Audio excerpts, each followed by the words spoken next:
Playing by ear is often seen like a daunting task, especially if you're a beginner or you're transitioning from playing predominantly from score and sheet music. Now you've decided you want to learn to play piano by ear, and it gets very confusing. Lot of information out there what you should do. And so when we strip all of that down, there are really just a few basic things that you need to master at the beginner's level that will set you up solidly to be able to play by ear later on.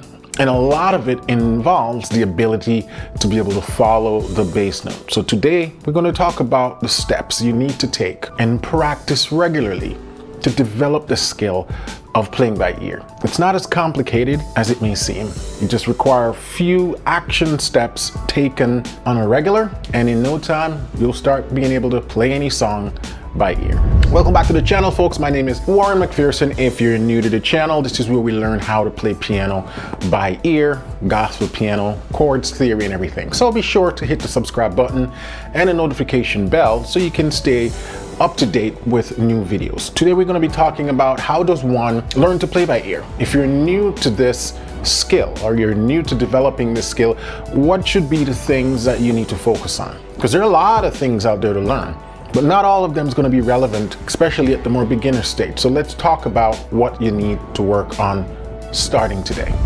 So the first thing you need to understand is the concept of key. When someone says, I'm playing in the key of C, I'm playing in the key of D, I'm playing in the key of A flat, we need to understand what that means. So that's the first thing you need to learn and establish. Now in music, and I'm just going to talk about the major keys, we have 12 major keys. If we pick C, we got C major, C sharp, D, D sharp, E, F, F sharp, G, G sharp, A sharp, B. Those are 12 keys. Each of those represent a key that a song can possibly be in. There are minor keys, but we're not going to focus on that for now, because most of the songs you're probably going to encounter is in major keys. So that's why we start there. Now, in better understanding the major keys, we also have to understand the major scale. Each of these 12 keys that I just pointed out, you can build what is known as a major scale on all of these keys. And I have videos, I'm going to link to those below, that talk about in detail each of these concepts we're going to cover. So for example, if we take C major scale,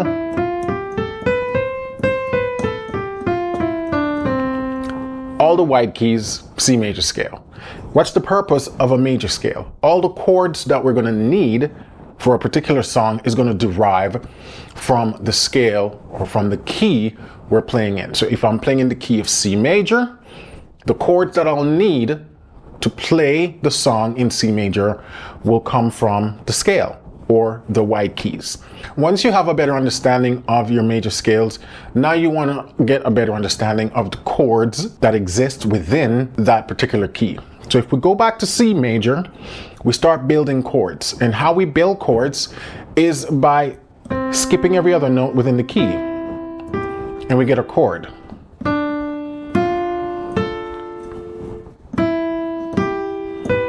Right?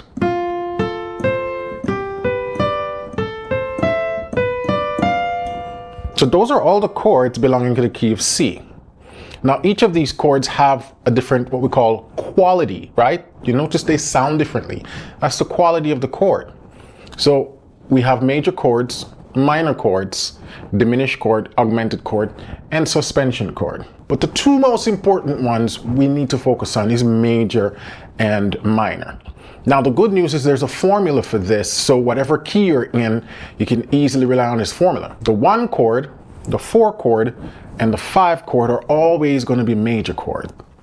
Now when I say 1, 4, and 5, what am I talking about? Simply the degree that the note or the chord holds within the scale. If we go back to that C major scale, 1, 2, 3, 4, 5, 6, 7, 8, right? Or 7 back to 1. So each of the keys within the scale, we associate a number to it. So if I say a scale degree 4, we're talking about the 4th note within the scale. 1, 2, 3, 4. And we build a chord. That chord is going to be a major. Go up to the 5, 1, 2, 3, 4, 5. That's going to be a major chord. And then back to the 1. So in music, chord 1, chord 4, chord 5 are major chord. chord 2, chord 3, and chord 6 are minor chord. That's something you want to memorize, right? Because it's going to be the same for all the remaining 11 keys once you get to them. So once you know that these chords are supposed to be majors and minors, then you're one step further in understanding how to play the chords. We're going to talk now about the bass and how we use the bass to identify the chord. Now, one of the most important skills you can develop as a pianist is being able to hear and follow bass notes. When we talk about bass notes, we're talking about the lowest frequency in the song. That bass note could simply be just a piano. It could be an actual bass guitar. It could be an acoustic guitar. Whatever it is, the lowest frequency within the song is what we call the bass. And so you want to practice getting comfortable listening and following that movement. I'm not gonna lie, it's not always easy. And it can be more difficult to hear the bass depending on your listening environment. That's why you always see me wearing headphones. I do everything with headphones as it relates to music because I can hear clearly. So that's one of the first things you want to invest in is good headphones when you're trying to listen songs specifically to hear the bass. You need to be able to hear that clearly. So now let's take some examples. If I'm in the key of C and I can hear the lowest frequency do this.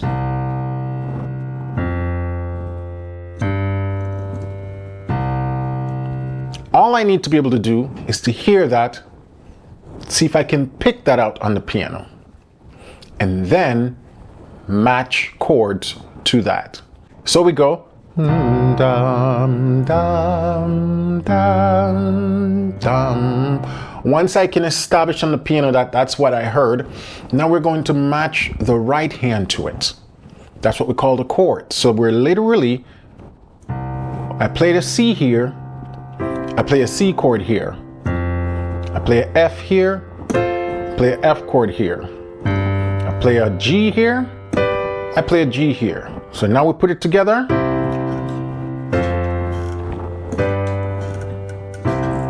So when you hear a song, and it's good to practice this with simple songs. Don't go pick out the most complicated songs and try this, because this is for practice purposes. So pick out the simplest songs you can find. Pick a few, seconds, the first 10 seconds or so. See if you can hear what that bass note is doing, and pick that out. Now, in picking those individual bass notes out, you're also trying to identify the key. Which of the 12 keys am I in? And I'm going to link to a video down below that talks about how to figure out the key that you're playing in. If you're picking out a series of notes, whether it's the bass notes or the melody note, how do you then tie that back to a key, right? So I'm gonna link to a video on that. So that's the first step when you hear a song. What is the bass doing? And we're only taking a small section of the song and figuring things out in small portions. You may need to listen to that first 10 seconds, or if you're doing just 5 seconds, whatever it is, you may need to listen to it a couple times. See if you can sing back what you're hearing, and then you pick that out at the piano. Let's take an example. Right here, I have this little instrumental track of Holy, Holy. And we're gonna listen to the first few seconds, and we're gonna see if we can establish what we just talked about.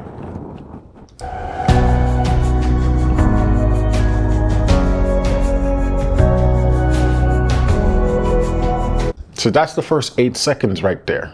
I'm gonna rewind it.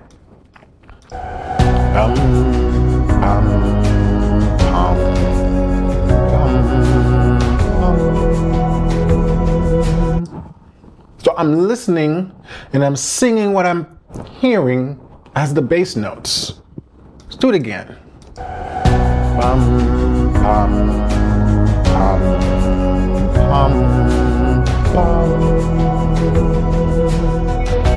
Now, like I said, if this is something you've never done before, it's going to feel difficult. It's going to feel new.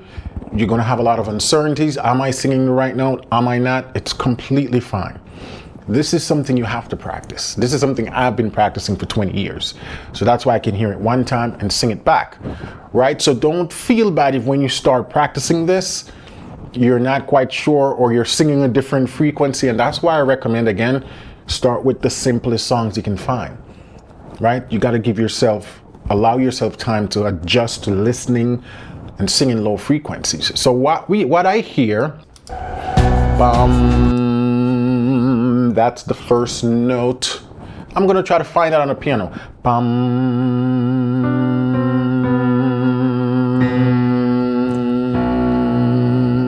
Now, because of my understanding of music, and one of the key factors in finding the key is most times the song starts on the 1. Not always. In this case, it does. So because I know this song starts on the 1, and the first note is a B, then I'm in B major.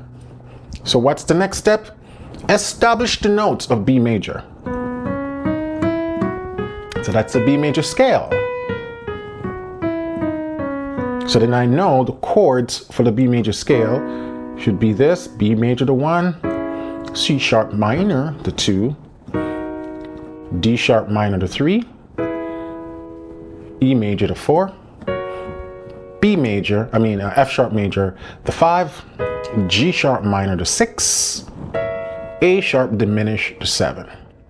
Or again, the 1, the 4, the 5 are major, the 2, the 3, the 6 are minor.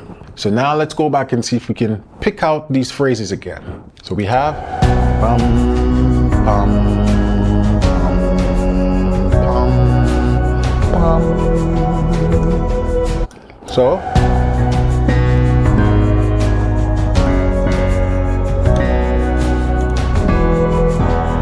or drop down here. Let's do it again.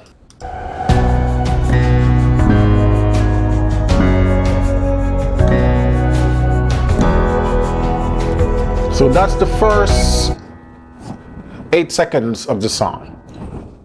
We've found the key, we've picked out the bass notes. Now we got to match chords to it. And the easiest way is we match the chord based on what the bass note is. So I start with my first note, so I know I'm supposed to play a chord build on B over here. Then it moved down to the G sharp. So I know I need to build that chord. It's the 6 because it's the 6th degree in the key. So there are 2 ways of establishing if you're playing the right notes of the chord. The first is remembering the formula we talked about earlier. Chord 1, 4, and 5 are majors. Chord 2, 3, and 6 are minors. So this is the 6. I know it's supposed to be a minor. But also going based on the formula that a chord is built by playing every other note. So if I play this note within the key, I skip this one, play this one, skip this one, play that one. So those are the 2 ways you can quickly check, am I playing the right notes within the chord, especially if you're playing in a key that you're not comfortable in. Right, so we know we have now. And then the bass move down here. 5, so we know we play this. Then it moves back up. Then it moves here. So the full chord now is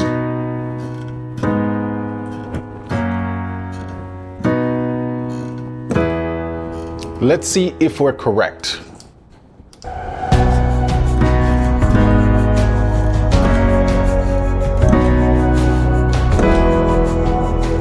And you can hear that, ooh, it sounds exactly like what's played in the track. So you see how a beginner or someone new to playing my ear can pick out chords to a simple song by following this formula. Let's recap. What's the first thing we do? We establish the key, and there are varieties of ways to do this, which is why I'm going to recommend you check out the next video that's going to be linked here towards the end that talk about more details about finding the key to a song. Once you've established the key, see if you can hear the first 1 or 2 bass notes. Pick those out, right? which helps you to solidify what key you're playing in. Now, in this example, I sort of picked out like 3 to 5 notes at a time. You might need to start simpler, 2 notes at a time, again, based on where you are with your ear training and your theory. The goal is, as you can see, this was only the first 8 seconds that I've done. And that's what I would recommend. Don't go beyond like 8 to 10 seconds. We're just focusing on that block. You're trying to make sure you establish all the bass notes you heard, and then simply matching those bass notes with the right hand chord based on your understanding of the key and the chord formula. Once you've done that comfortably, play it to the track and hear if it matches. That's the beginning of learning how to play by ear. That's what playing by ear is. Now, there are other things to learn to get you along, but this is the foundation. Even when I'm figuring out complex extended chord, it's still built on this basis of what is the bass note? What chord is supposed to be in the right hand bass and the bass note? And then from there, we do some level 3 stuff that we'll talk about in another video. All right, so that's the importance of learning to be able to listen, follow bass. This is the importance why beginners, your first sets of skills that you should acquire as a beginner is learning the major scale, learning the chords associated with the major scales, learning their numeric position. So when I say 1, 4, 5, what do I mean? Right? And how to quickly find those chords. Trust this tutorial was helpful for you. Again, my name is Warren McPherson. If you love this content, be sure to hit the subscribe button and the notification bell. And I would also like to invite you to check out pianolessonwithwarren.com if you want more beginner-friendly tutorials that goes much more in depth on helping you to build your skills in playing by ear. Piano Lesson with Warren might be a great place for you. I've helped over 14,000 students over the last 10 years with Piano Lesson with Warren in teaching them how to play gospel piano by ear. We are running a 7-day free trial. So you pay nothing and you can check out the full scope of our program to see what it entails. If you like this video though, I'm very confident that you will like and enjoy and find much benefits from pianolessonwithwarren.com. Until then, have a blessed week, and I do look forward to see you here again for more tutorials. Take care.